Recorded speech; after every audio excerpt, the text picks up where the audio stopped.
So good morning. My name is Mike Karate. I'm an attorney, but I'm also the chair of the Government Affairs Committee for the Delaware County Chamber of Commerce. I want to welcome everyone this morning for our State of the County annual event, and welcome, of course, all of the county commissioners and everyone else who's in attendance. First, these events wouldn't be possible without our sponsors. And these sponsors show up every time we have one of these events and are really the backbone of our chamber and the backbone of our community. So I wanted to thank Aqua, who will step up in a moment to make a presentation. But Aqua, an essential utilities company, who's our presenting sponsor, Energy Transfer and Comcast, who are gold sponsors, Constellation Energy, Pico, Bars, Gowie, Amen, and Fultz, who are silver sponsors, AmeriHealth Caritas, Brinker Simpson and Company, Crozier Health, LPL Financial, and Trinity Health, Mercy Catholic Medical Center, Mercy Fitzgerald Campus, which is, one more, and Republic Bank, which is also, they're all bronze sponsors. With that, I'll now introduce Mark Luca, who is the president of Aqua. Mark?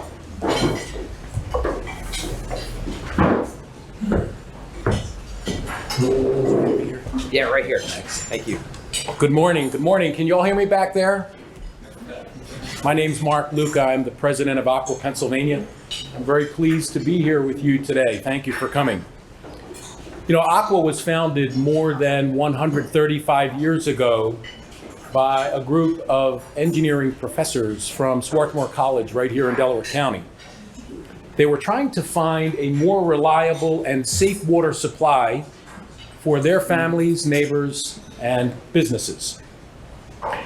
In 1886, that group incorporated and received a charter to supply Springfield Township under the name of the Springfield Water Company, which later became Philadelphia Suburban Water Company, and obviously today is Aqua, Pennsylvania, part of Essential Utilities. By about 1890, the water supply serving these neighborhoods became unreliable, unsafe, and the growth in the area was inadequate for these communities to continue to thrive. And so there were mergers, and the mergers were essentially to provide additional source of supply, more water, but for it to be a healthy source of supply. Remember, in those days, it was not uncommon for communities to suffer typhoid fever or other waterborne illnesses that today seem remote. But I would tell you that there are places in this state, not too far from here, that suffer from inadequate water supply, drinking water supply. Today, our largest concentration of employees and customers remains right here in Delaware County. Our goal today is, as it was in 1886, to proudly serve our customers. Now look, I think we can all acknowledge there's a lot of controversy involving water supply and related utility service that exists around the world and right here at home. People right here in the United States, as I said, people right here in Pennsylvania do not have access to reliable water and wastewater service. You can rest assured that Aqua is dedicated to its customers. Our employees are water and wastewater professionals. Many are your neighbors and friends, but they've served Delaware County and across Pennsylvania, frankly, with honesty and integrity for decades. We hold ourselves to a higher standard, and our customers expect no less. To that end, our employees are licensed in the state in their field of expertise, including accounting, engineering, and water utility operations. No matter where you may fall on a particular issue, my team at Aqua, Pennsylvania goes to work each and every day with one mission in mind: to protect and provide Earth's most essential resource, which is water. Beyond service we provide, Aqua has invested millions of dollars in infrastructure repair and replacement so that our customers never have to think about the safety of their drinking water and reliability as it goes to their homes, their businesses, hospitals, and even the fire hydrant on the corner where you may live.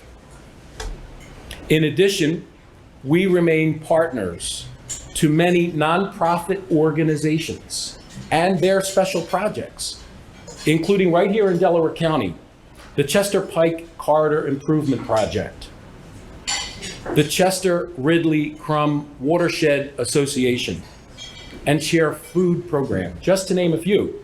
You know, in the last 15 months, we have awarded almost $800,000 locally in grants from our Essential Foundation to improve the quality of life for all Delaware County citizens. I hope my comments were of interest to you today. I hope maybe you learned a little bit about us, but I really hope that you know that my team and I are here and dedicated to water and wastewater service to our customers and the environment that we work in. Thank you very much.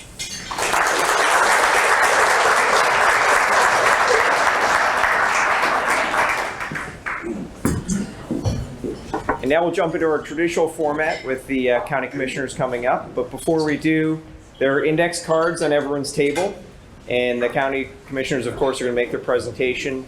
As and if you have any questions to ask for the question and answer period at the end, please write those down and the chamber staff will come by to pick those up so that we can process those and work through those toward the end of the presentation. So with that, I'll turn it over to Dr. Monica Taylor.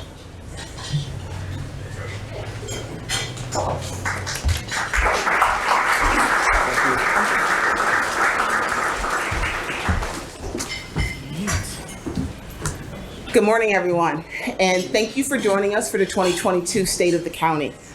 I'm Delaware County Council Chair, Monica Taylor, and I'm joined by my colleagues on council, Vice Chair Elaine Schaefer, Council Member Kevin Madden, Councilwoman Christine Ruther, and Council Member Richard Womack. Thank you to Delaware County Chamber of Commerce President Trish McFarland and her team for hosting this presentation, and welcome to the Chamber's members and our business community. This year, I'm so proud that we will be focusing on the many achievements this council has had since the new majority took office in 2020. As you will hear today, even during the incredible stresses the COVID-19 pandemic created for each of us individually and on our community as a whole, Delaware County government has continued to do the important and hard work to make our community stronger, increase opportunity and equity, as it builds upon all the attributes that make Delco a great place to live, work, and raise a family. As we talk about the county's successes over the past year, it's important to thank the men and women who work each day to make our county better. The employees of Delaware County, it is amazing what they have done, even as they struggle to adapt to the pandemic in their own personal lives. They never stop working for our community. Residents and business owners are extremely fortunate to have this hard-working Delco team working for them. On behalf of the entire county, I'd like to thank our team of Delaware County employees. Thank you.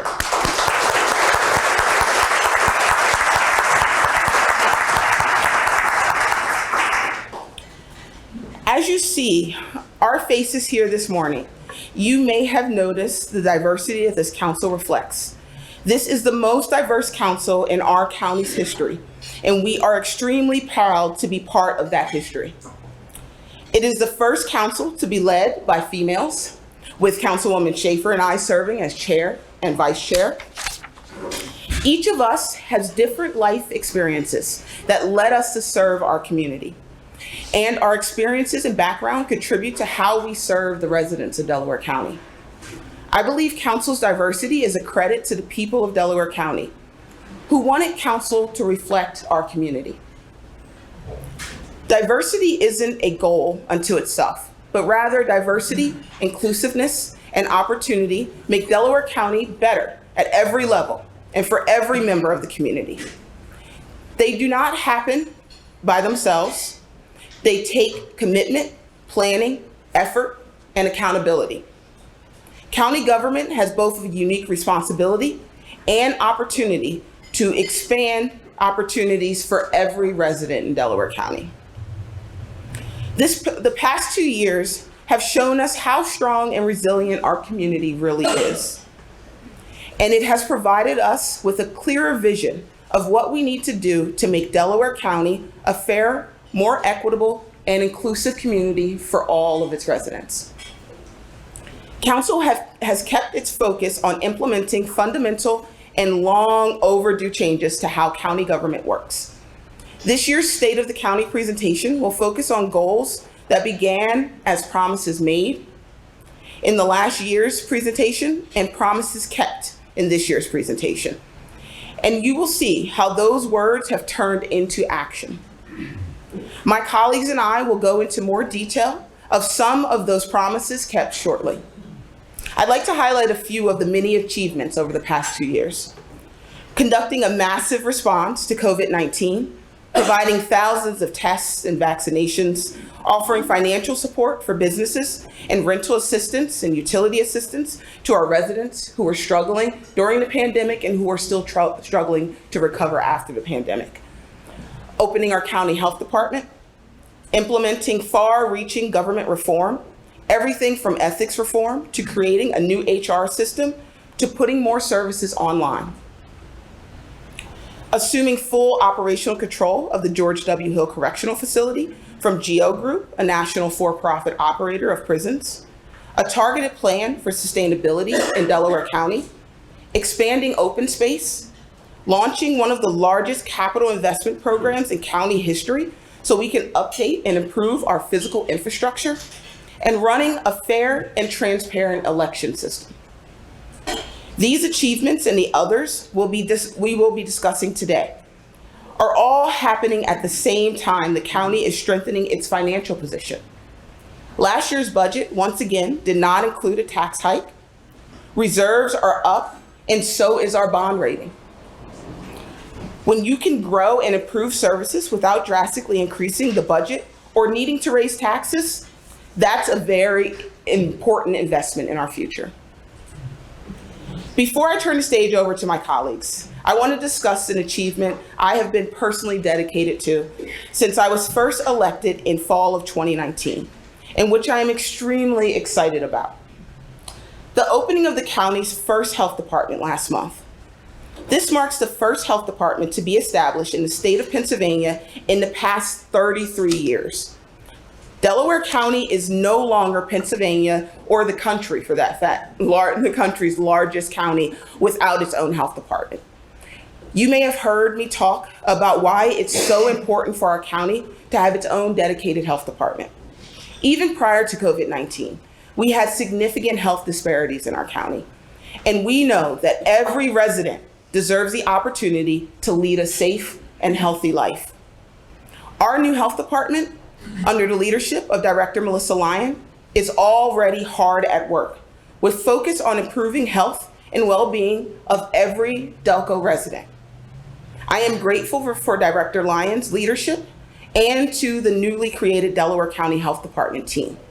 I will now turn the presentation over to Vice Chair Elaine Schaefer to detail some of the incredible work the county is doing to protect our environment and expand open space. Thank you, everyone.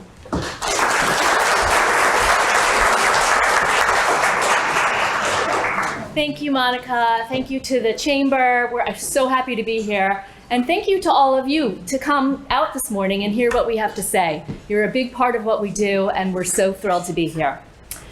So as many of you know, when COVID-19 hit, the county government sprung into action.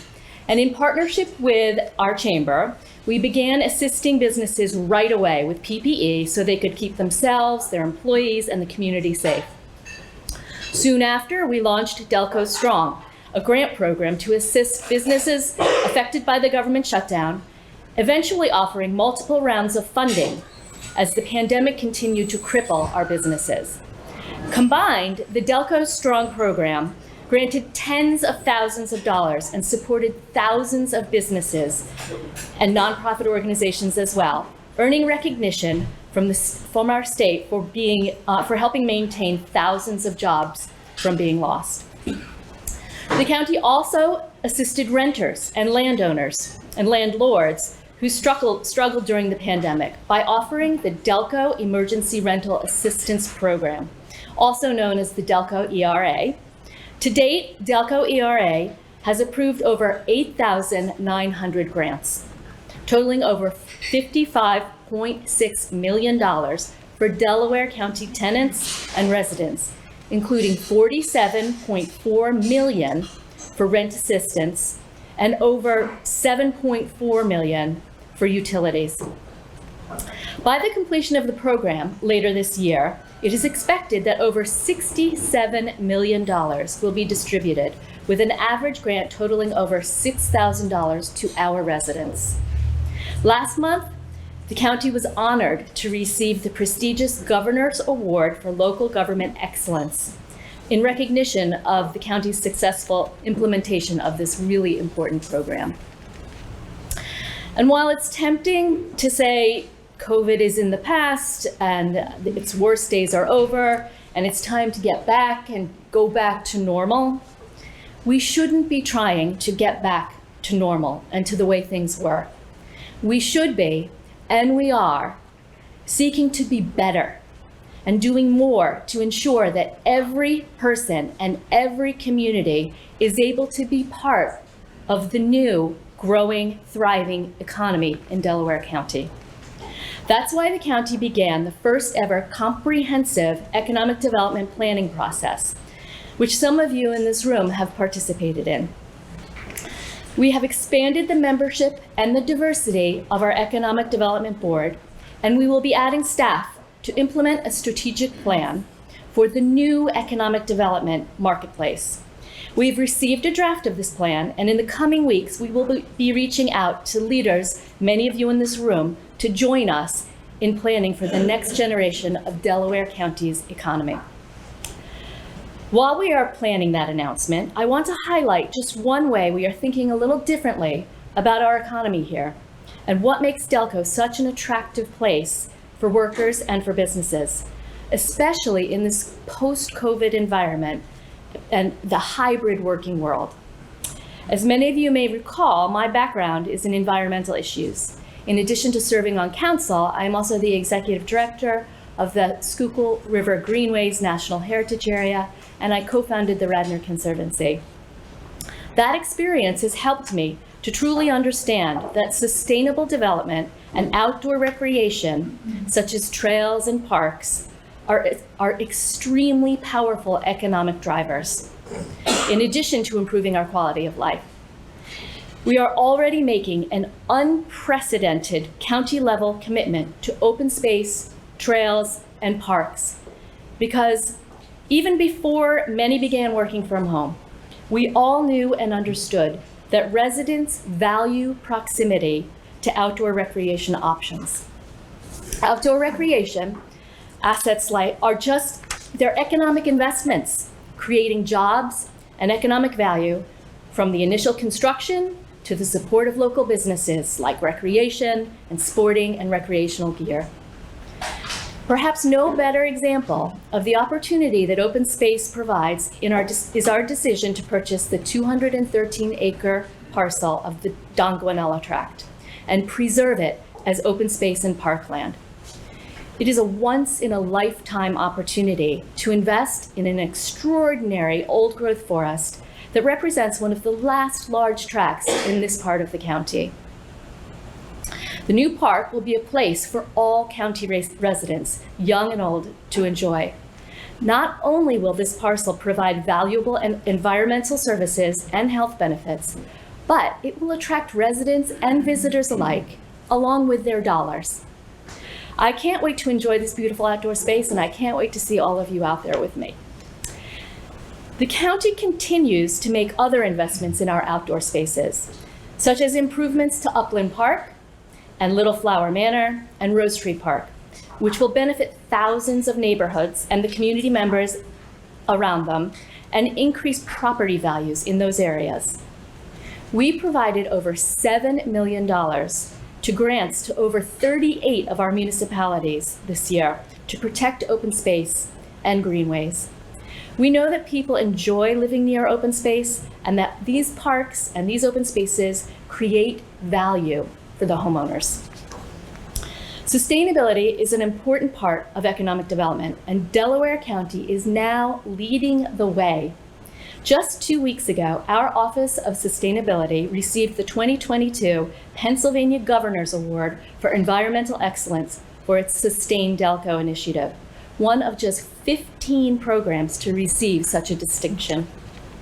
Our Sustain Delco initiative has a goal of making Delaware County sustainable and more resilient in the effects of climate change through the examination of government operations, efficient engagement with our communities, and in partnership with the new Sustainability Commission, the development and implementation of a long-term sustainability and climate action plan. A notable recent example of the efforts that we are making to make Delco more sustainable is our move to electrify our entire county fleet. We have received the largest grant in Pennsylvania from the AFIG program, which stands for Alternative Fuels Incentive Grant. We received enough to help us purchase 85 cars and to roll out over 24 charging stations. That's almost a third of our fleet already. Over the remainder of this year, we will be developing the next stage of what sustainability means by putting together a Vision Zero plan to reduce the amount of waste we create and to help create more jobs. I hope to work with many of you in this room on that project. Now, I would like to turn to my colleague, Councilmember Madden, who has been focused on one of the most important issues facing not just our community, but towns across the region and across the country, changing how Delaware County is keeping our people and our communities safe by taking the profit out of criminal justice and investing in programs that work.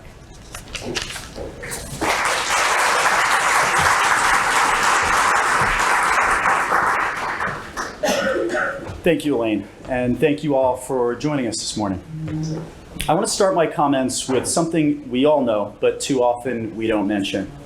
A strong, growing, and vibrant economy makes our community safer.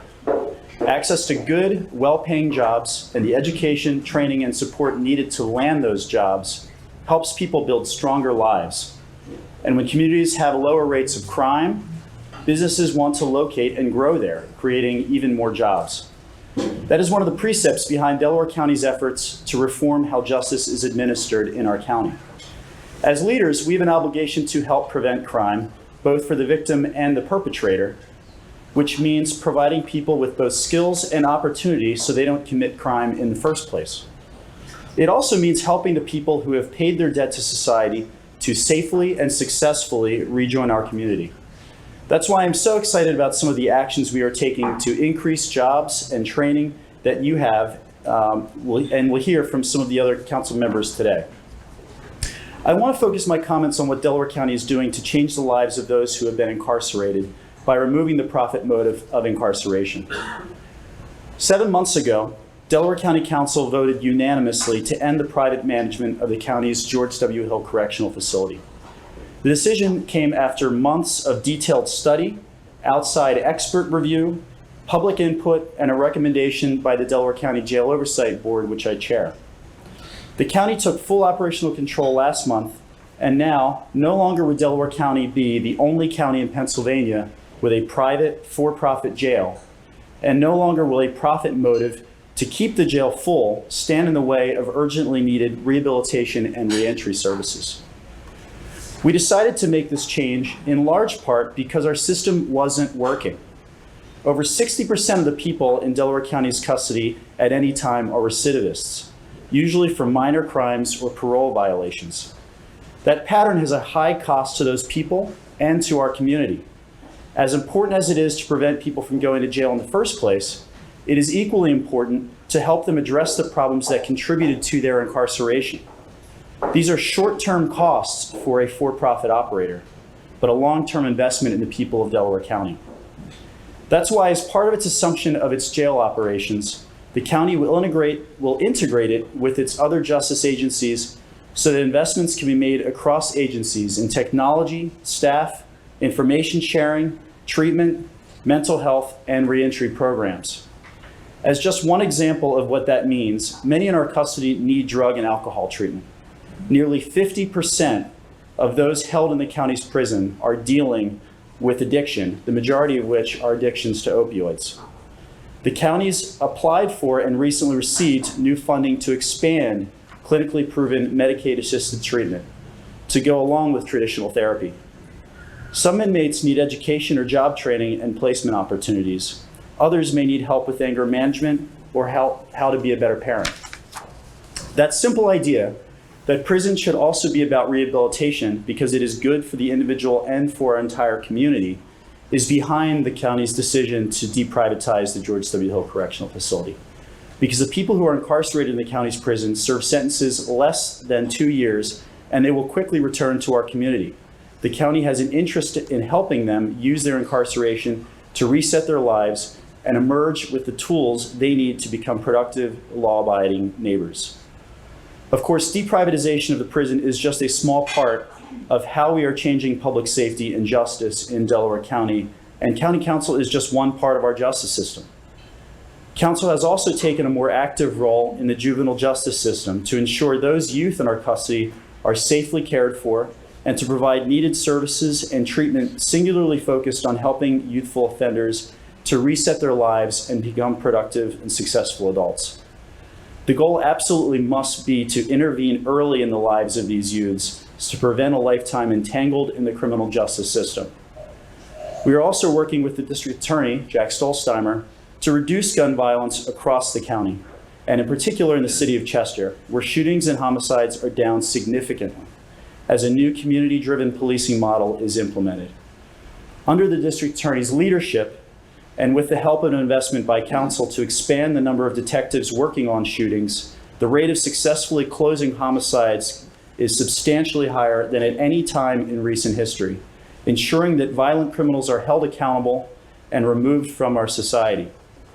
The county is also making a significant investment in upgrading the resources we provide to first responders. Too much talk about offenders. Including a new network of radio communications to ensure we keep those who risk their lives every day for us, that we keep them safe. We should also be proud that while other communities have struggled with crime spikes during the pandemic, Delaware County has seen a reduction in violent crime and homicide. There is so much more to do, and there will be bumps along the way. But making fundamental changes to how justice and rehabilitation is administered in Delaware County is already making us a stronger county and community. Now I will turn the mic over to Councilwoman Christine Ruther to discuss some of the incredibly important work that she's been taking a leading role on. Christine?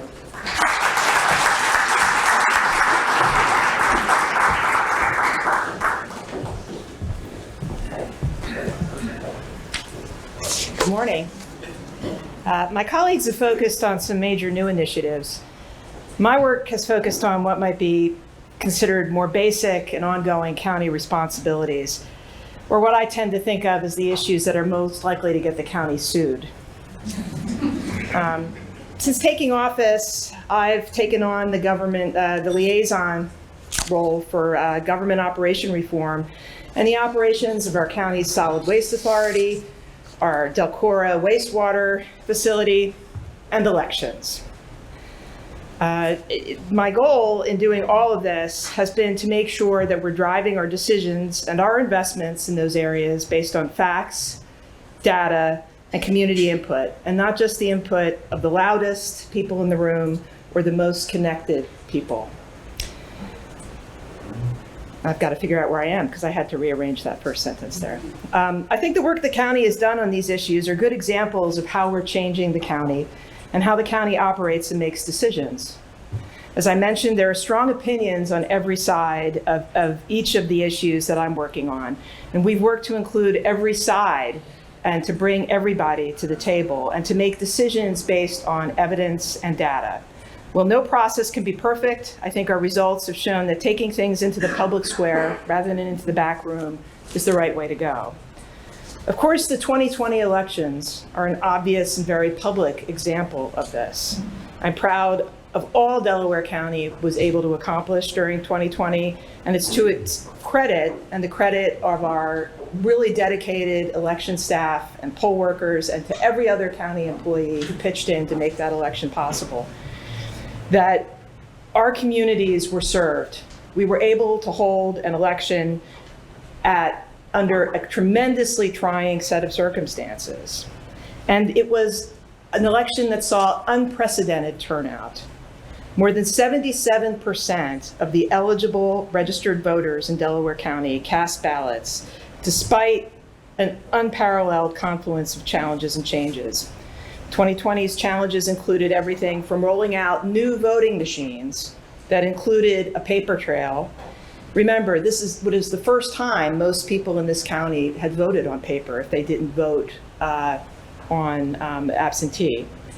And a vote by mail program that had only been approved 6 months before, to filling half of the election staff positions that were vacant in January when we took office, plus growing that department to handle the mail-in elections. 2 of our 3 managers in our election department had to be hired and trained.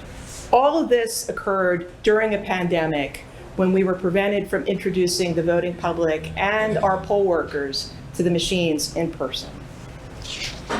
We made it possible for people to vote without having to wait in long lines, at least at most of our precincts.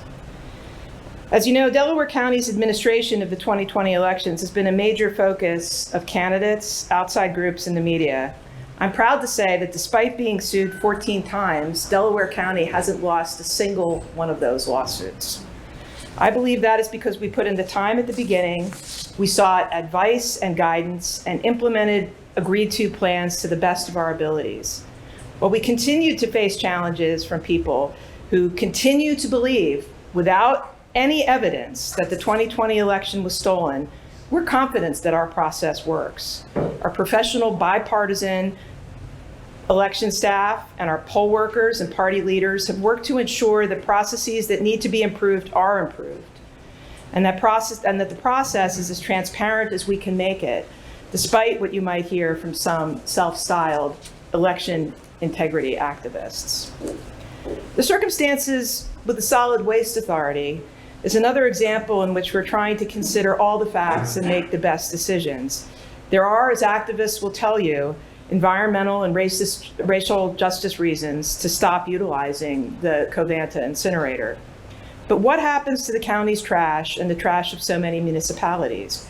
Does sending that trash out of county put more heavy trucks in residential neighborhoods? If the incinerator isn't closed, does it start to take trash from outside the county, again, putting more trucks on our streets?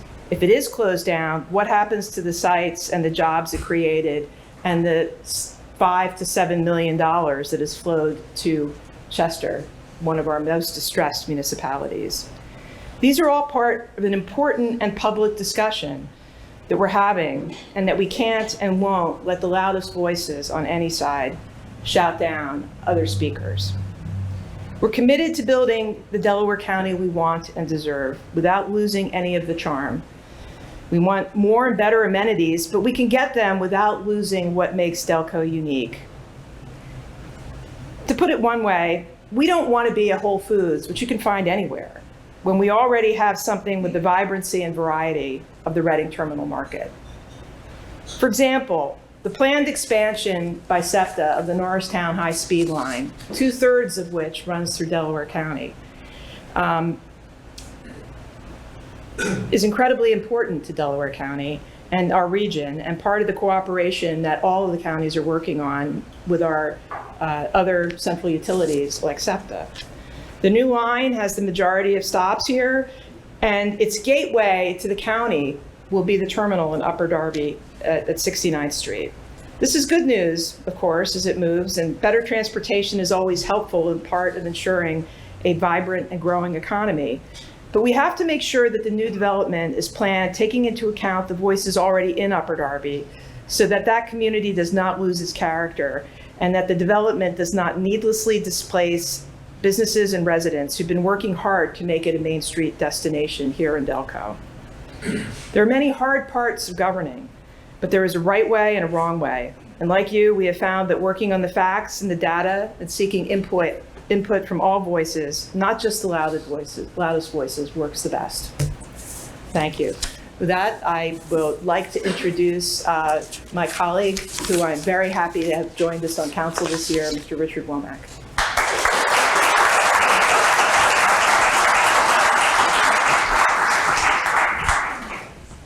Thank you, Councilwoman Ruther. Good morning, everyone. I am very happy to be here today as the newest member on County Council. Some of you may know me from my time in Darby Township as a commissioner, or some of you may know me as being the Civil Rights Director and Advisor of Community and Religious Affairs for the National AFL-CIO. But those of you that don't know me, I'm happy to meet you and I look forward to working with you. As a new council member, there has been quite a lot to learn, and you already heard about some of the major steps. And just in the past few weeks, the opening of the new health department, the health center, the transfer of management of the George W. Hill Correctional Facility, and literally hundreds of other things that the county has been doing from day to day to support its residents, workers, and businesses. I am very proud to be part of this team. I am also proud that you had heard Dr. Taylor mention Delaware County Council is the most diverse council in its history. Diversity isn't a goal of itself, but rather diversity, inclusiveness, and opportunity to make Delaware County better at every level and for everyone, and do not happen by themselves, but it takes that commitment, that planning, effort, and accountability. County government has both a unique responsibility to span opportunity for every resident and for every worker and small businesses of every size. That's why Delaware County recently hired its first ever Director for Diversity, Equity, and Inclusion, Ms. Lauren Footman. Ms. Lauren Footman is here with us today. Laura, could you please stand?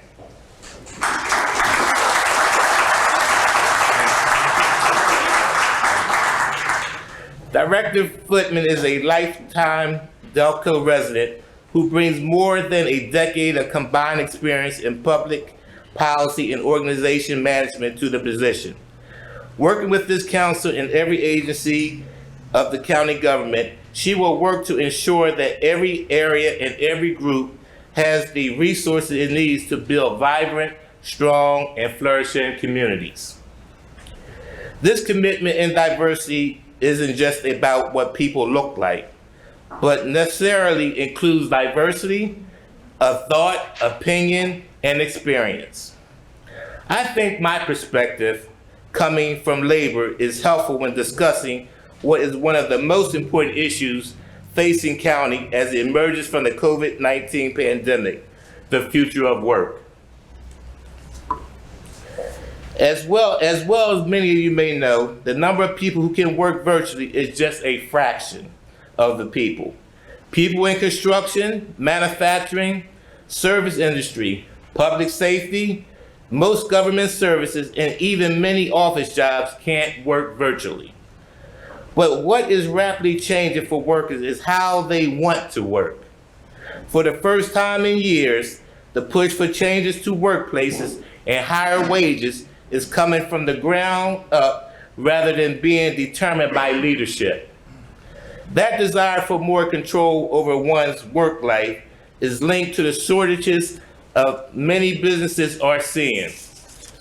While it's great news that our employment levels have almost returned to where they were pre-COVID, between fundamental changes to how people want to work in several places that not only prioritize work, but fosters it at every level. There is a coming of families inherit from thrifty elders, giving them options to work less, decrease in immigration, and pernicious twins and incarceration, in addition, kept workers out of the labor market. We need to plan to build the workforce of today and tomorrow. You heard from Councilmember Schaefer about some of the actions the county is taking to make Delco attractive to workers, like increasing access to open space and parks. But it's important to know what we are going and what we are doing to make Delaware County attractive to employers as well. Well, having said that, the role of the county's public workforce development system is to listen to local employers about their current and future labor challenges. After easily assessing labor market change through the Pennsylvania Career Link system, identify and invest in occupational skills, training to help unemployed and underemployed workers to get the skills employers need, and to support the ongoing occupational skills attained of workers already employed in critical sectors. Over the last years, the county's workforce development system has worked with the Delaware County Chamber of Commerce and the Commerce Centers to create a dedicated 4-person business service team that reaches out to hundreds of Delaware County employers. Job fairs for adults and youth. We have also set up storefronts in the city of Chester and the Delaware County Community College to connect people with employers. Broaden this investment in occupational skills, training to include earn and learn models like on-the-job training, which invests up to $5,000 for employers to hire and train almost perfect candidates, and partner with the Chamber of Commerce to ensure the next generation of workers is ready to meet employers' needs through a business and education partnership designed to help business discuss what they need to do for young people as they're deciding what they want to do when they grow up. Work is a critical part of Delaware County's character. We know that good jobs make stronger communities. And also, Councilmember Madden mentioned good jobs make our community safer. I say to you today, as someone who has spent his adult life fighting for the workers, and I am committed to making sure that every worker find a job and every business can find workers. Thank you.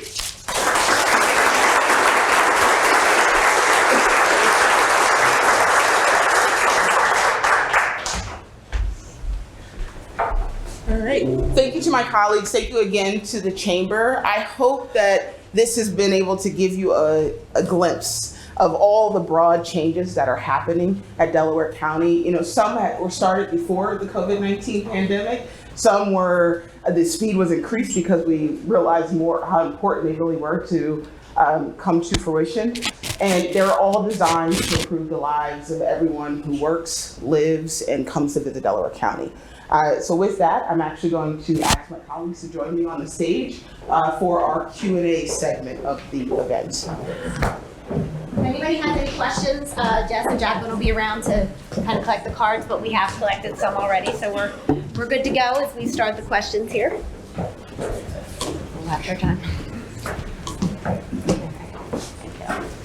This is like the firing squad.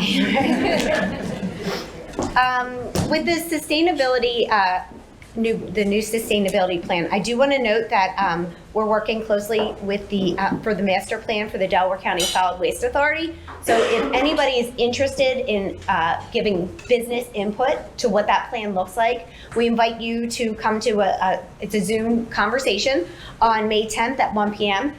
So it's really important.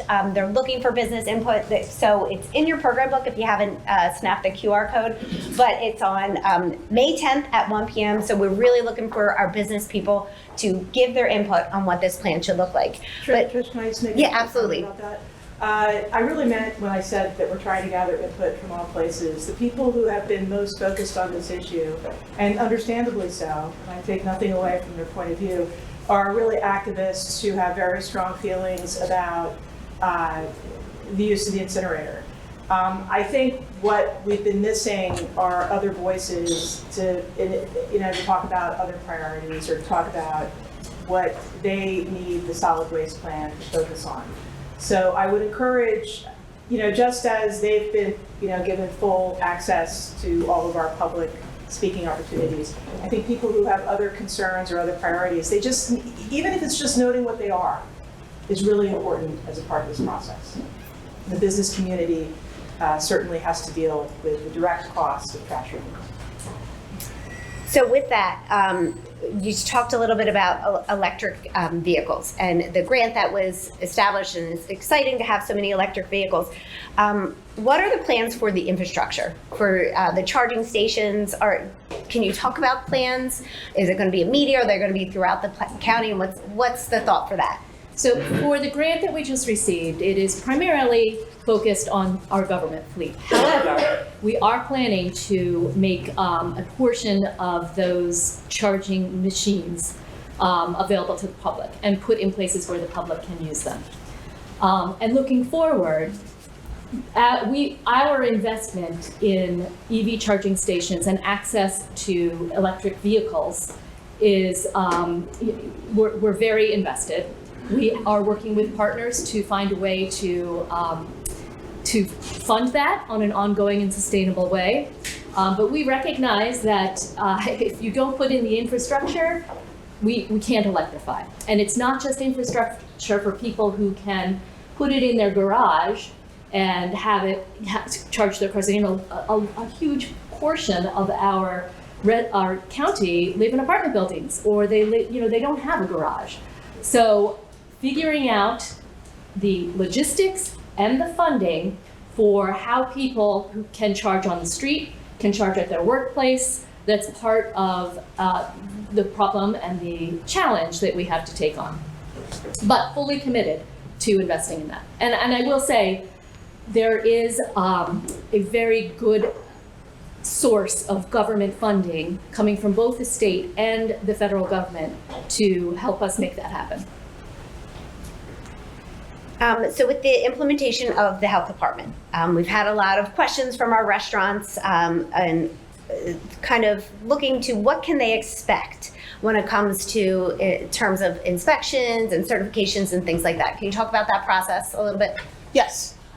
So in terms of inspection certification, so the way we've broken down environmental health, and that's the division of the health department that is going to be providing the inspections, they are broken down into segments of the county. And so you'll have a few specific inspectors who it's their job to work with that section of the county. The goal of that is to make sure that individuals know who they're going to have, get comfortable with who their inspector is going to be, and that'll be their person. The new inspection rules are posted on our website in terms of fees and in terms of what types of certifications you'll need or be required to have. Those are posted on our website. It'll change. It may be different. Every municipality is slightly different in how they conducted inspections. And so the way it'll change is that it will be uniform across the board, across the county. So those of you who own businesses or restaurants in several different municipalities, it's going to be the same no matter where you are. And so that will be a benefit to it. And really, we're trying to make this so that it's a smooth transition. So there may be spots where you might not have been required to have that before, but because we are going by state guidelines, we are requiring you to do it. There'll be a long lead up time and transition time to give you the ability to be able to transition to the new requirements and make it as easy as possible for those businesses. Can you further detail how the county is utilizing the COVID relief funds? I think at this point, what I would say is that there a lot of the money, not surprisingly, and this was clear in our budget, the really great budget document our staff put together, is a fair amount of that money, both the CARES Act funds and the CARES Act funds are gone. A lot of them went to the vaccination initiative, the testing initiatives. The ARPA funds have a chunk of them is going to the health department. It's a source of funding. I think we all knew taking on the health department, it was an expensive initiative, and we do have that cushion to transition us over the next 3 years, I think, 3 or 4 years.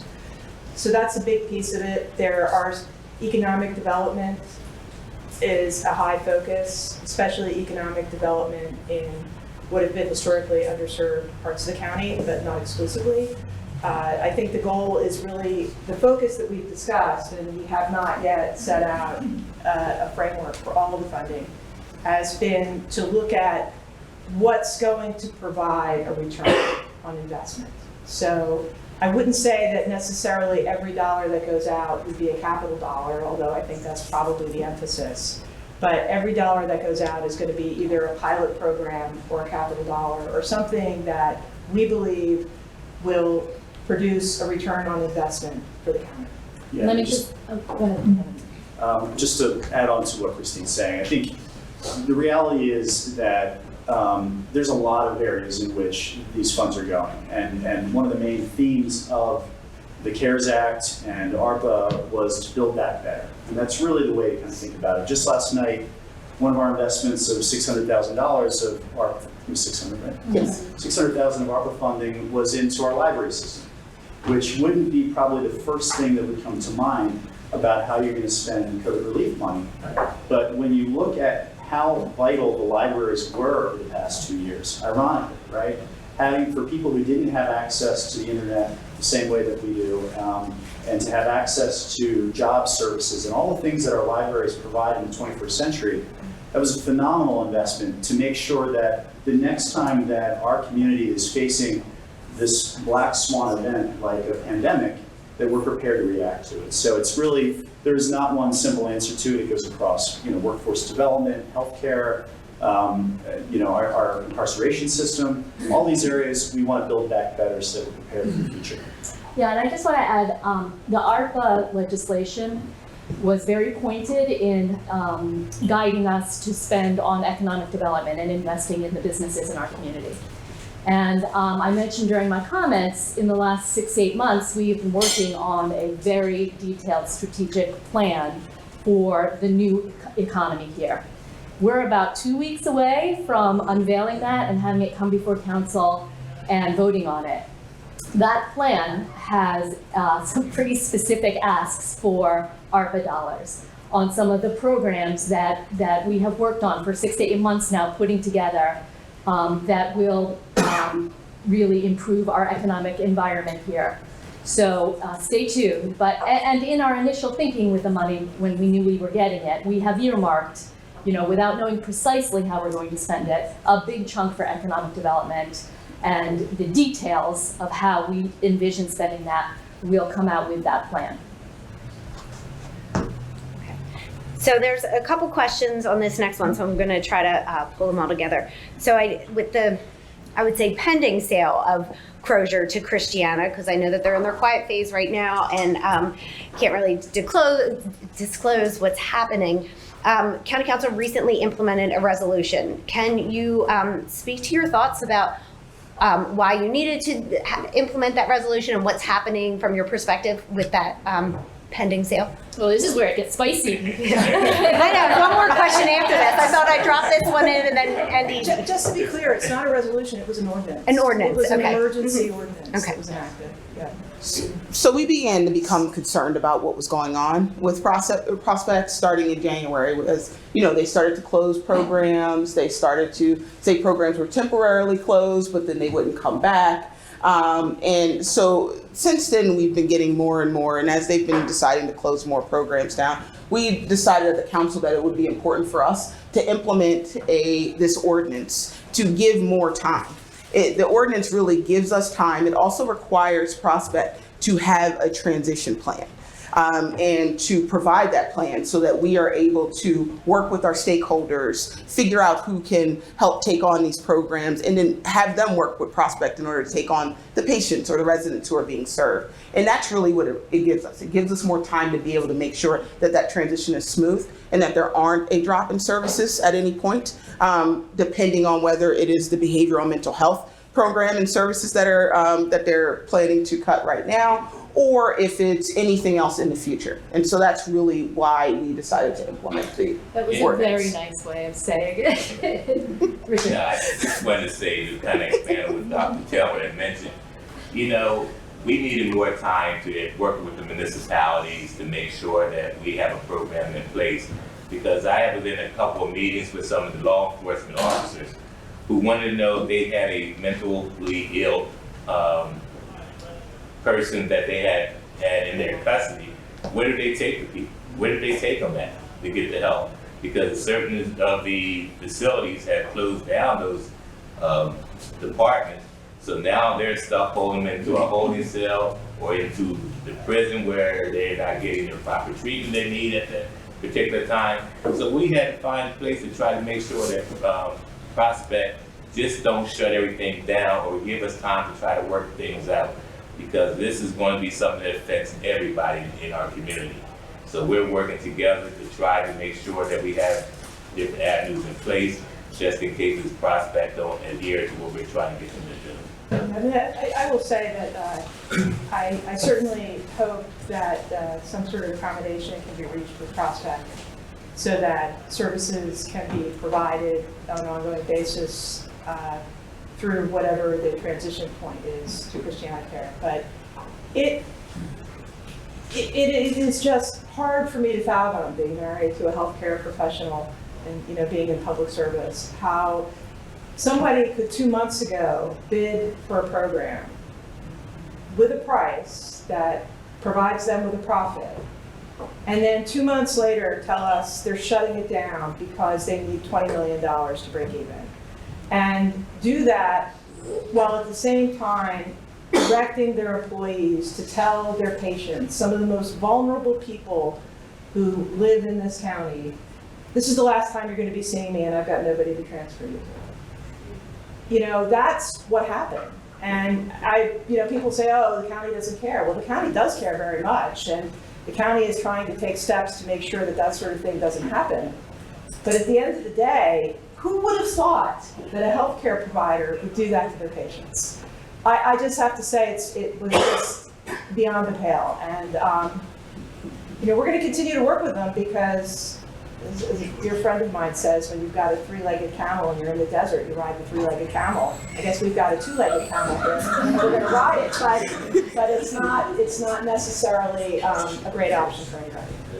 Yeah, I mean, we took action because, this is a community hospital providing services to the most vulnerable people in one of our most vulnerable locations in our county. And to take the action that they are taking without the opportunity to provide for a transition. Our Department of Human Services, they are in overdrive right now finding other providers. And they will. We will find other providers. We will have a network to support these people. But the fact that we are put in a position where we are scrambling, having our people work 24/7 and reaching out to anybody, it's crazy. And it's not the way a community hospital should act. So that's why we felt the need to take action, and we continue to take action. We will solve this problem, but we have to force our partner here to help us through it. And to be clear, this is not, I think, there may be people who worry that this ordinance could catch up other institutions, and I think it could, but our experience, both with Crozier I'm kind of looking backwards here, but Crozier when it was not owned by a private company, and our other community hospitals, which continue to be not-for-profit entities, it is simply not the way they approach their communities or have worked with us. And I don't think that what we ask in the ordinance, which is 180 days notice and a transition plan, will necessarily be a problem for anybody who wants to make decisions in a thoughtful, care-centered way for their clients and patients and employees. I just wanted to add to Ms. Ruther's comments that it is a maximum of 180 days. So those responsible agencies who are in our community, who we have also talked with, our other hospitals, that it doesn't require them to have the 180 days. They will have a transition plan. They will have all of these pieces of the puzzle that Prospect does not have. And so when they do have that, it will not be 180 days for them. Thank you. Last question, because we are over 10 o'clock, so we'll get you all off to your next meeting. Elaine talked about the Don Guanella property and the purchase of that. Can you talk about any of the plans for development or anything? Are there any thoughts about how that space will be utilized? So we are engaging in a very comprehensive planning process for that. I can tell you that we're committed to keeping the old growth forest. We do not envision developing the old growth forest. It is supplying incredibly valuable environmental services to our county, and we will not disturb the forest. However, there's about 47 acres of that property that are already disturbed, and many buildings. So we have engaged a consultant and tool consultants, and she has a team of professionals, and they are conducting a very public process. They've just begun over probably the next 6 months, getting public input on potential uses, doing a very thorough assessment of the buildings there, and potential reuses for the community, for the county. And they will be having public meetings, inviting people by Zoom and in person. Once they get all that input, they'll present some ideas in a master plan, which we will have a discussion about. So I do envision that the 47 disturbed acres will have some future life, and we are really trying hard to get input from all over the county on what that future life would look like. Any other thoughts? Well, thank you. Thank you so much. That's it for the questions, and I just want to thank everybody for being here with us this morning. If you're part of our Government Affairs Committee, we will meet directly after this here in this room, so we don't have to meet tomorrow morning. And I want to thank everybody for the great energy here this morning. This is a great way to start. What's today? Today's Wednesday? Thursday. It's a great way to start a Thursday. It's almost the weekend. Having these collaborative conversations with our local government and our business community is really what keeps Delaware County so strong, and we look forward to continuing that in the future. Thank you so much, and have a wonderful Thursday.